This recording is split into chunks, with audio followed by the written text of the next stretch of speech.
So today I'll be discussing about the topic the theory of consumer behavior.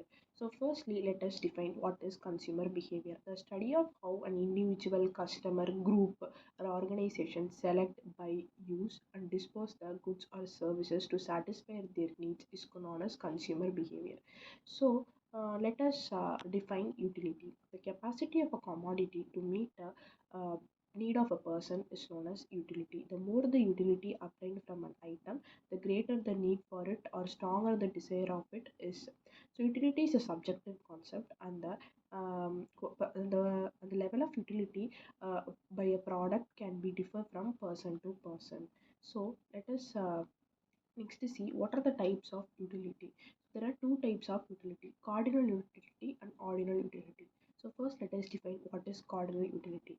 This analysis suggests that utility may be stated numerically. It is the way of calculating utility numerically. So under cardinal utility, it can be divided into two types: total utility and marginal utility. So total utility is the total satisfaction derived from the consumption of a given quantity at a given time. Marginal utility is the utility after consuming a single good. So next, the second type, that is the ordinal utility.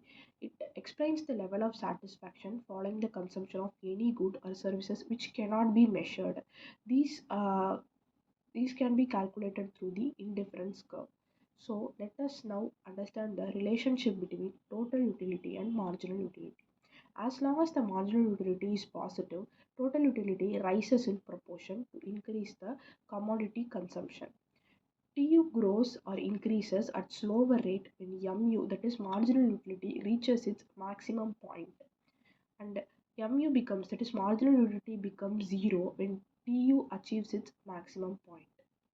Then TU stops expanding at the point where it is referred as the point of safety. So next, when the consumption exceeds the point of satisfaction, the marginal utility turns negative and total utility begins to decline. Next, let us define what is law of diminishing marginal utility. According to the law of diminishing marginal utility, as a consumer consumes more unit of commodity, the marginal benefit received from each succeeding unit declines. So this is known as law of marginal diminishing utility.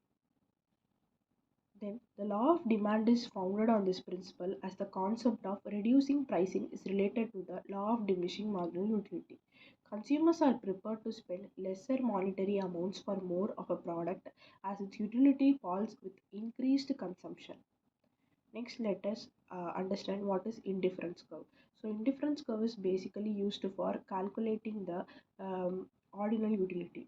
An indifference curve is a graphical representation which shows all of the product combinations that give the same level of satisfaction to the consumer. Since all the combinations provide same level of satisfaction, the consumer favors them all equally. As a result, the indifference curve got its name. A simple two-dimensional graph is used for standard indifference curve analysis. Then let us understand what are the characteristics of the indifference curve. Downward slope. The first character is downward slope. Indifference curve has a downward slope, that is slope downward from left to right. Next, the second character is diminishing MRS. The point of origin, indifference curve are convex.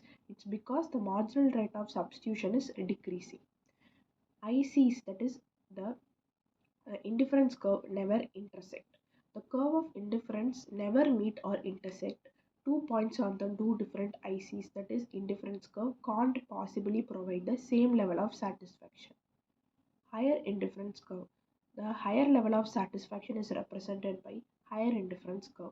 Then the next character is indifference curve never touches x-axis or y-axis.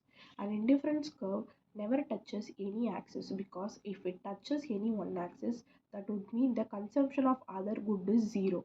So this is not possible, as indifference curve focuses on the consumption of two goods. Next, let us understand what is the concept of demand. The quantity that a consumer is able and willing to purchase at a specific price within the specific time is known as demand. So factors affecting demand, that is what are the factors that are affecting the demand. The first factor is product price. The price of a commodity has an inverse relationship with the amount of the commodity that buyers are willing to buy. That is, if price increases, the demand decreases. If the price decreases, the demand decreases. Increases. So consumers prefer to buy more of a low priced commodity and less of a high priced commodity. The inverse relationship between price and the amount amount of money are willing and able to spend is known as the law of demand. Then the second factor is consumers' income. The impact that pay has on the measure of a product that purchasers are willing and ready to purchase relies upon the sort of good we are discussing. So, under the topic consumers' income, there are the subtopic are normal goods. For most products, there is a positive connection between consumers' income and the measure of the decency that one is willing and ready to purchase. At the end of the day, when when income grows, the interest of the product will also increase. When the income falls, the interest of the product will diminish. These refer to normal goods. So under normal goods, they are trying to explain that when the income increases, the interest on the product also increases. When the income decreases, the interest on the product also decreases. So this can affect the demand. Next, inferior goods. However, for other commodities, a change in income has the opposite impact. An inferior good is one whose demand decreases as wealth grows. In other words, customer demand for inferior items is inversely connected to income. In economics, inferior suggests that there is an inverse association between one's income and interest or demand for that commodity. Price of related goods, that is the next factor which affects the demand is price of related goods. So under this there are two types of goods, that is complementary goods and substitute goods. Complementary goods means a good uh, a good which cannot be used alone. That is, um, if we are focusing on one good means, then we should focus on other one good too, because one cannot be utilized alone. So this is known as complementary goods. So if the demand for one good increases, then the demand for other one also increases. Then substitute good means the substitute for one another. If one goes in demand means, then the other will be preferred by the consumers. So there will be no disturbance between the consumption of these two goods. So these are the two sub goods that have been discussed under the price of related goods. Then the next factor is taste and preferences of a consumer. A favorable change in taste and preferences of a consumer leads to increase in the demand, while the opposite can also happen.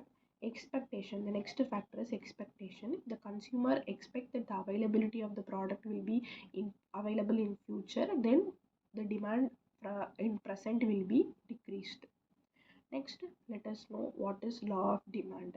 The effect of price change on the amount of desire of an item described in the form of law is known as law of demand. So next, we will be discussing about the exceptions to the law of demand. So first exception will be goods of necessity. When the goods is basic necessity, the demand will rise even if the price rise. For example, milk, rice, etc. Then antique prices, antique pieces, then precious jewelries. In these cases also, that is articles of distinction. In these also, this act as an exceptions to the law of demand. If price increases, the demand will also increase. Then gift and goods, when the goods under consideration will also act as an exception to the law of demand. So next we will be discussing about what are the reasons for downward slope of a demand curve.